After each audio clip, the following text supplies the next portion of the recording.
Hi everyone, it's Burgess. Welcome to another video, and today we're going to continue our autumn theme and paint these chestnuts. What I will do is leave the drawing up for you so that you can take a screenshot of it if you wish and print it out and use it. So let's get started. Sorry, I'm doing this as a voiceover now because I realized after looking at the footage in the editor that the sound had gone. Maybe I forgot to turn the microphone off. But so let's get to what I'm actually doing here. I've wet down the paper with water, and the water is a little bit tinted from maybe from the brush, but I don't mind that. So I'm just wetting the entire leaf area with water, and after that I'm going to start putting down some autumn colors. So whilst the leaf is still wet, I add in dabs of yellow. It's actually, I think it's lemon yellow. This is from the Pelican range. And I just dab it in certain places on the leaf. And I carry on doing that until most of the leaf is covered. Now, again, it's not covering the entire leaf. I'm leaving white areas as well. I follow that with some orange, and I think this might be gamboge. I'm not sure. Yeah, I think it's a gamboge. And again, I dab it on to places uh, just haphazardly all over the place. I'm not covering the entire leaf. I want some of the yellow to actually show up as well.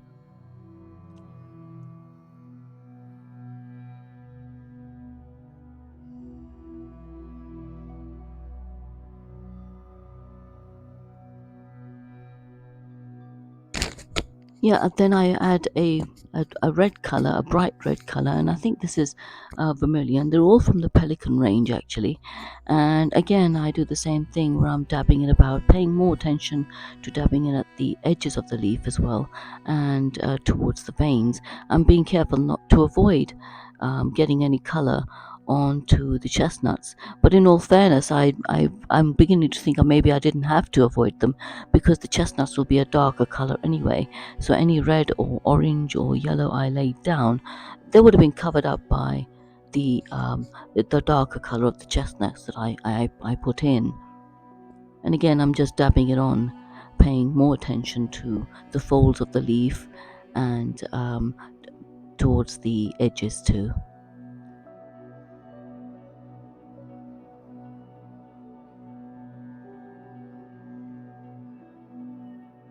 Yeah, and then I start adding some sap green, especially towards the large vein.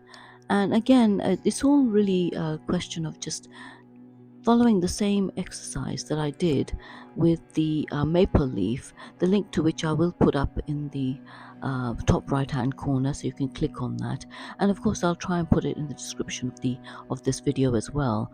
And the procedure is basically the same. The only difference is that's the maple leaf and this is a different leaf.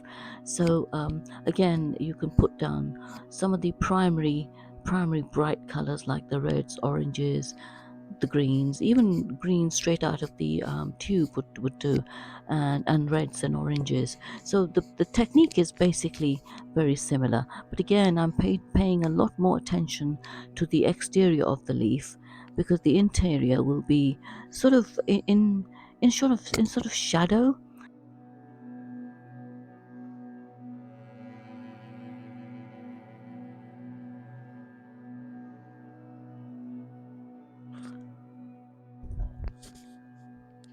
You know, what always happens with watercolor is that it does tend to dry a lot lighter than what you put down, and so you might feel that, oh, these colors are just far too strong, I should lift them out. Wait, don't lift them out yet. They do dry a lot lighter, and once they do dry, you might find that you need to put more color on, which is what I'm doing here. I'm adding more of the carmine and more of the red and more of the other colors because they just dried out too pale. But you know, in retrospect, I'm wondering whether I should just left them like that because I don't want them to overpower the color of the chestnuts. But I'm doing it anyway. I did it anyway. So let's see how this one turns out once it dries. But if you do find that you put too much color down, you could always lift it out with a damp brush. Now, the key to doing this is to wet your brush in water, wipe it off, and then sweep it across the area that you want to lighten. It does work, but you have to be very, very careful how you do it, and of course make sure that the brush is clean at every lifting process. Don't put the same brush back, because then the color will, you just be moving the color around rather than shifting it.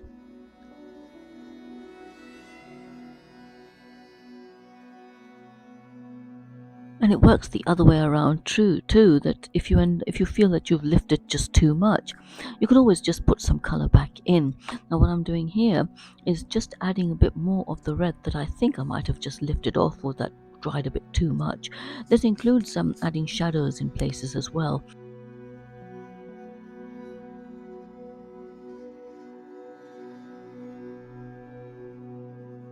Now that I feel I've got enough color down and the leaf is still wet, I take my skewer and I start scoring in the veins and the main artery, or the main vein, and the smaller veins of the leaf.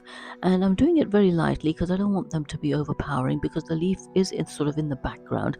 So I don't mind if they don't show up so much, but they're there if you have a really good look at it. So this is what I'm doing with the skewer. And I'm scoring the leaves in such a way that they're not in an even fashion where they go from the center of the vein to the end of the leaf. Sometimes they're sort of curling up a bit, or curling down a bit, or even curling backwards a bit, just to indicate that the leaf isn't flat.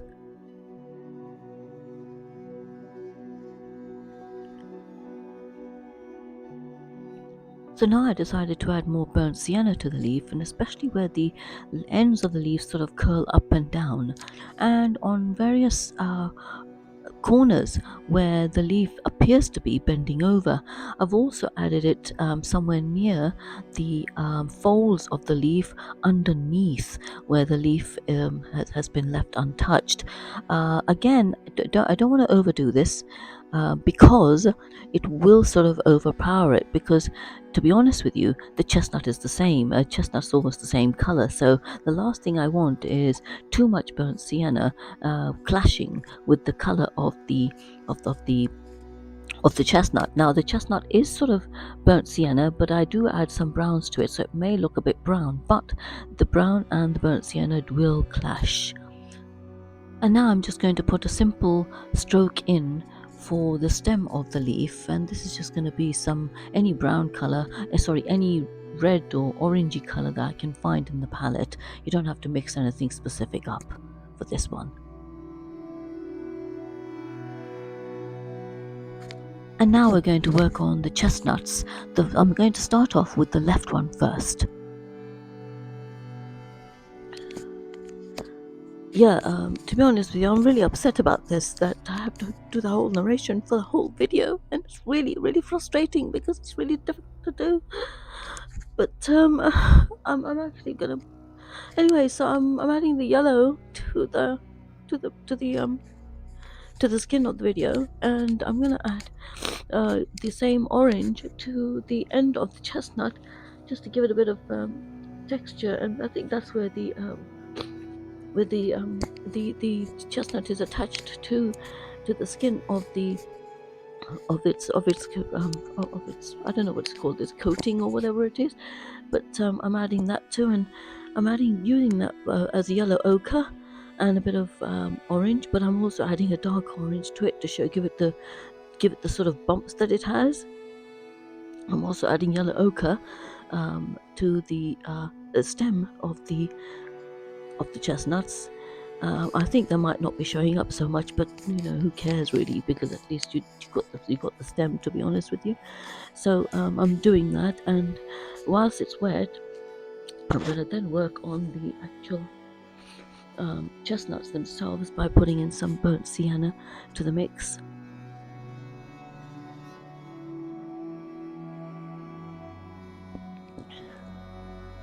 Yes, I paint the chestnuts using burnt sienna, which is from the Pelican range, and I use it straight from the pan with a bit of water added, actually.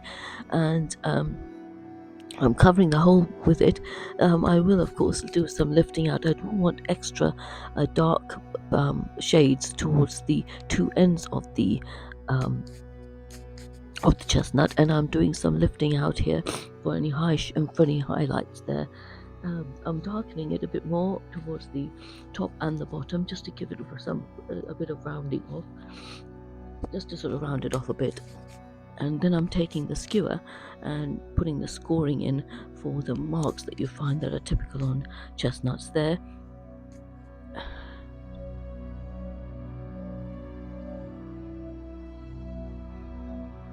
So I'm darkening by the tops and bottom of the chestnuts by adding a bit more burnt sienna, more intense burnt sienna, usually straight from the pan, just to give the more rounded effect, because once I put the highlight in, which makes it pop out, the shading on either side will sort of send it back, so it looks actually rounded.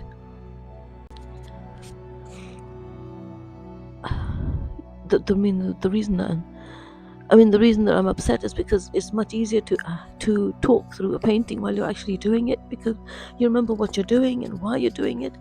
But if you start doing it about 2 or 3 hours after you've done it, then so much is going on that you tend to forget why you're doing a particular thing. So it's a bit hard to narrate. So uh, you might find that I'm not actually talking in the middle because I'm not really sure what I'm doing and why I'm doing it. And I'm sorry about that. I'm really sorry about that.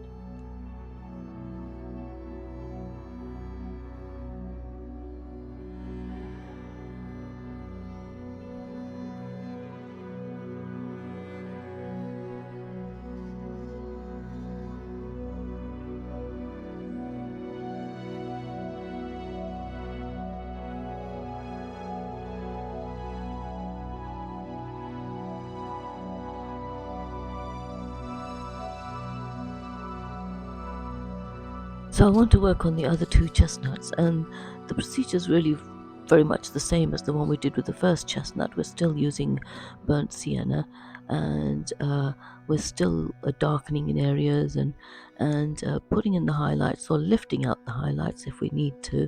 And we're using intense burnt sienna, but we are lifting where we need to. If we feel that we've added a bit too much, like I'm doing here, I'm lifting it a bit, and because the side that's actually facing the other chestnut is actually darker in color because it is in shade.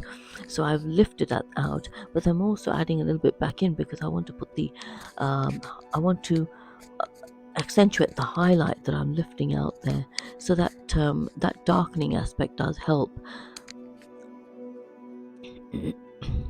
So in order to darken that side facing that second chestnut, what I've used is ultramarine blue. And if you add ultramarine blue to burnt sienna, it does give you a very, very dark burnt sienna. It's not blue, but it's a very dark burnt sienna. I then go in with the skewer again and score the markings that you find typical on a chestnut, the way I did with the first one. Although the scoring of the lines on the chestnuts does create a sort of a curvature to give it a 3D effect, I did decide to add some darker accents near the near the connection of the chestnut to the inside of that kernel, I think can call it. I don't know. So I did that, and then I moved on to the second chestnut, the final chestnut, using exactly the same technique.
One question I would like to ask you is that because I mean because I'm looking at directly at it, so I can't actually be objective. Looking at the three chestnuts, do they actually look like chestnuts? If you think so, give it a thumbs up, or let me know in the comment section whether or not they do look like chestnuts. Because right now, with all the setbacks that I've had regarding the sound, I can't really tell. And you know, my notion might actually be biased in that it might not be, and then it might say it is, but I don't know, I can't tell anymore. So if you think it looks like if they look like chestnuts, do leave a comment and let me know that. Yeah, so I'm back at my painting after about 4 hours because I had to run out and do some errands. And in that time, unfortunately, the lighting has changed, and that's caused a bit of an issue here. Now, I do apologize if you feel that the lighting has changed, and that is actually the reason why. But so let's sort of carry on regardless. And I want to work on this leaf a little bit more, and I just want to just looks a little bit odd in certain places. So I'm going to add a bit of texture to, not texture, line work with, with, with watercolor to a lot of the places here.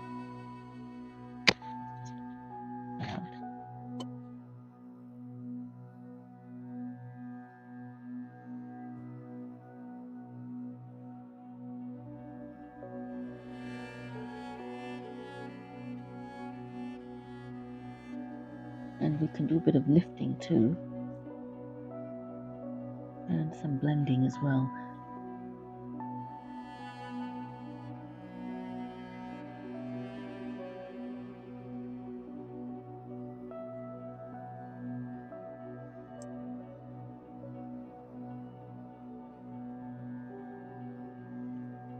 I'm going to switch to a small round, which is a number, I don't know what number it is, a small one, and I just want to lift some colors out.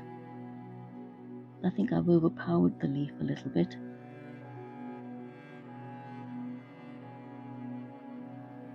Now, burnt sienna, this has quite a bit of burnt sienna on it. Burnt sienna doesn't lift as well as you'd like, and neither does yellow ochre. They don't lift so well. I want to blend these out a little bit.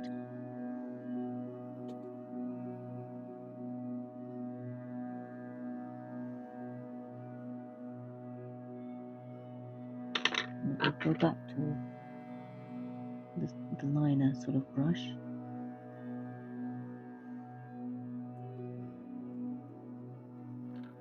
And now I want to go to the small brush and go back to a little bit of burnt sienna and just add a bit more at the bottom here, underneath.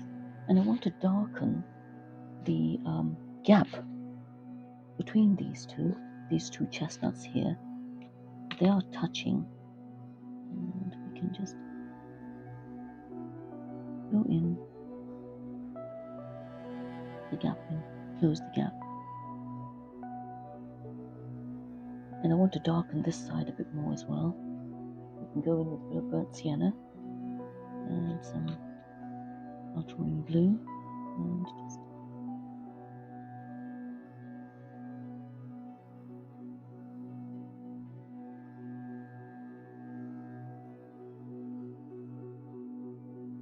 to look like they're inside by putting a bit of dark at the base of the chestnuts here, and a little bit here as well. We can darken this one a little bit here.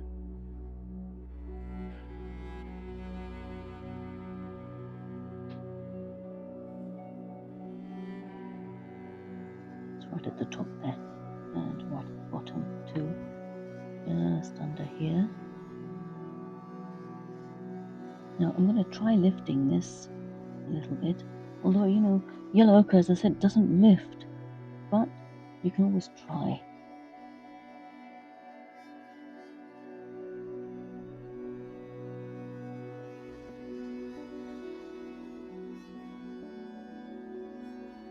And then bring it all the way back there. And then we go in with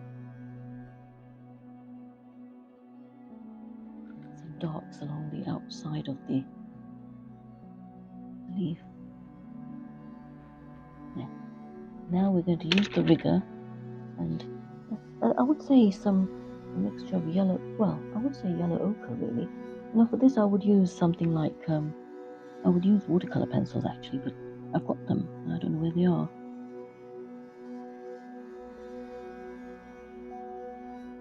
I'll pull these across like that.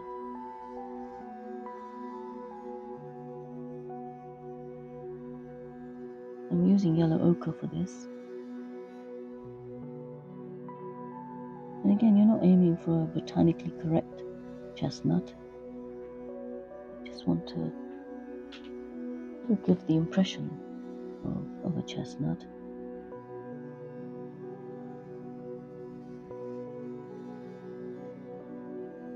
Now one thing I will do is I've got an unusual color, and I'm going to use that for adding highlights in here.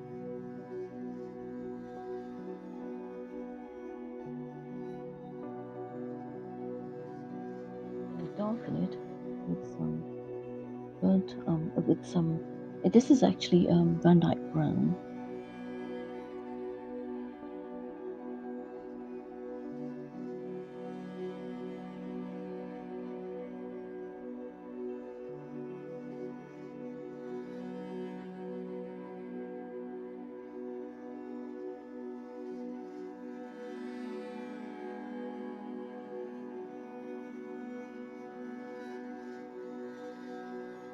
This is unusual flesh color I've got, and I'm going to mix it with yellow ochre. It's a flesh color, but it seems to be opaque. My work here as well, just along here.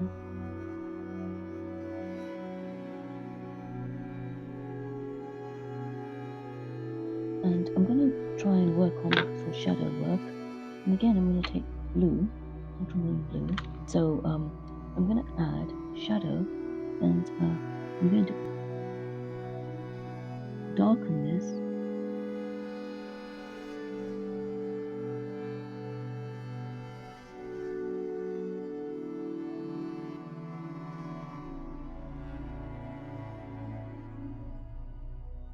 I can take it between here.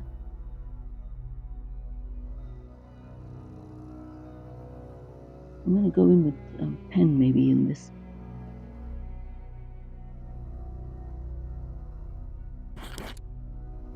And then we're going to add a shadow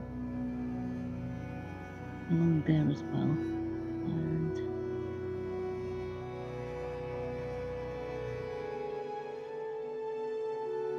it's dark, or sort of a dark red for this one.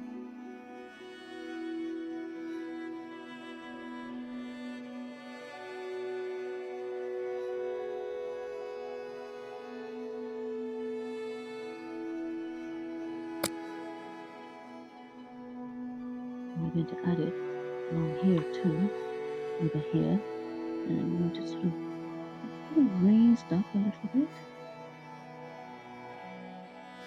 Darken that a bit more.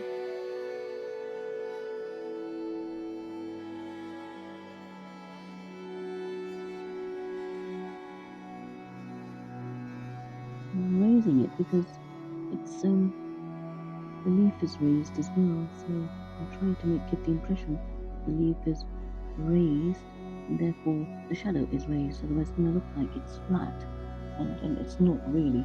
And I'm going to under here as well.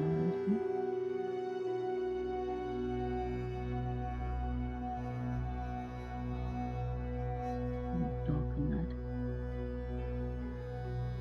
And I want to darken around the leaf a bit more here. And the connection there.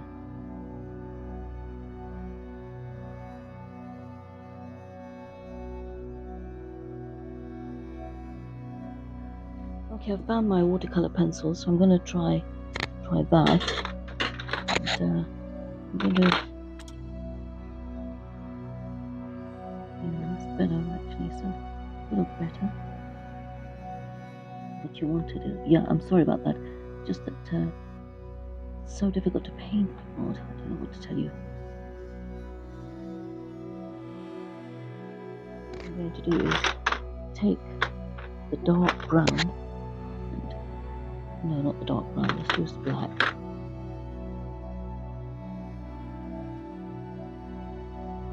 And this is turning into a mixed media type of thing, only because I wasn't able to.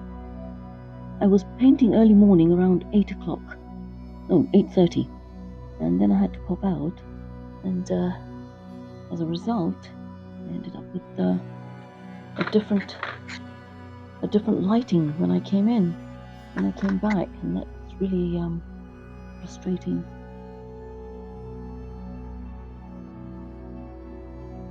I'm going to take the flesh colour again, try again with that.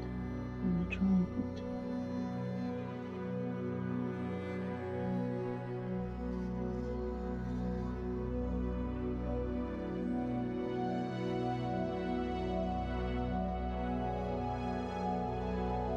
lights hitting them.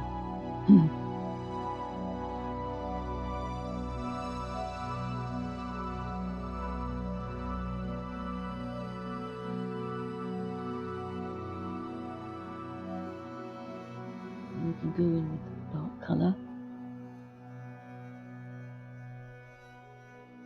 rip some of them out, and for this I'm using whatever dark I can get hold of.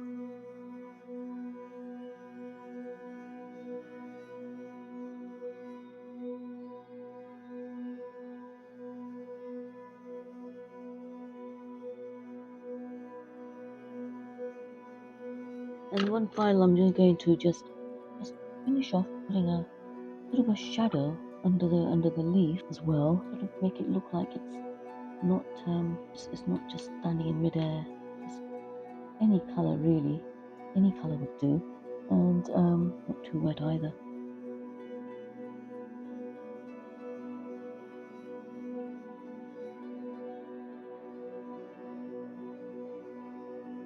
This is the Artesia pad that I mentioned in my previous video of the autumn landscape with the tree, and I did say that I would do a sort of a review of it, and I might. One thing I do want to do is just add a bit more, put a bit of shadow under, just in between these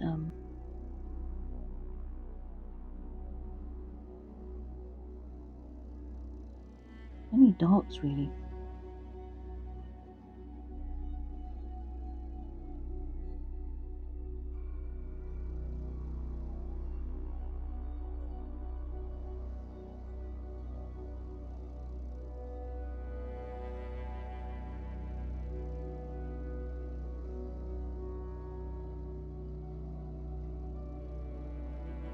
Needs to be darkened a bit more here.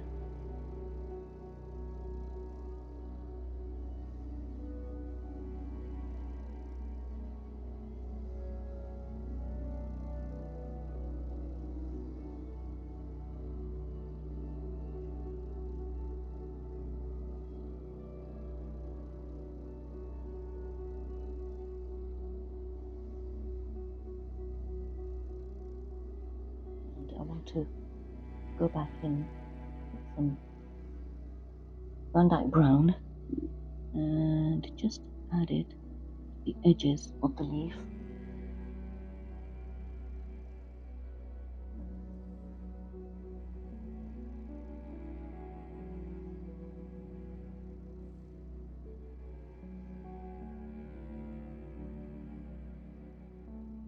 Under here like that, and just along there too.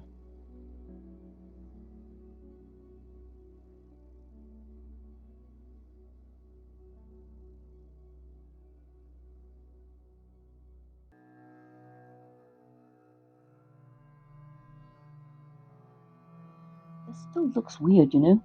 This leaf looks weird. Just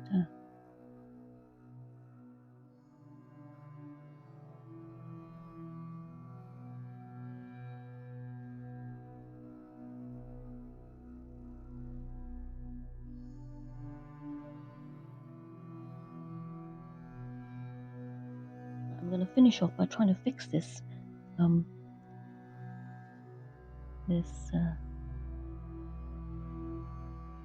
these hairs or whatever they are, the fibers, I don't know what they're called. I'm going to use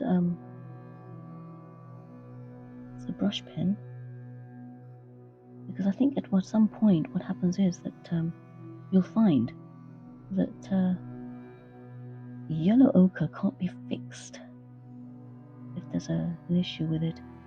And I'm going to darken this as well. Now you can use dark, but I've put everything away now, but I'm still feeling a little bit uncomfortable with this painting. I've put everything away, and so I feel like I need to fix a few things here and there. I've put all my paintings away with my painting gear, and once I put it away, it's actually impossible to find. So just to give it that I don't know, that sort of fibrous look, and maybe here too, just a very gentle touch, really.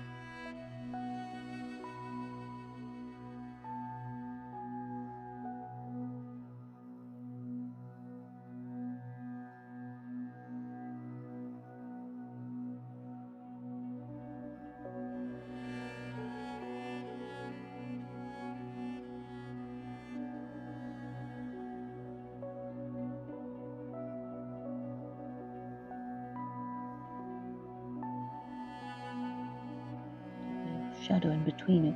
I think if you put shadows in between, it might show up a bit more. I think I didn't put enough shadows in the between the hairs to make them show up a little bit. I suppose that's slightly better, I suppose. Not really, but yeah, that lighting thing just messed it thing. It just sort of threw me, really.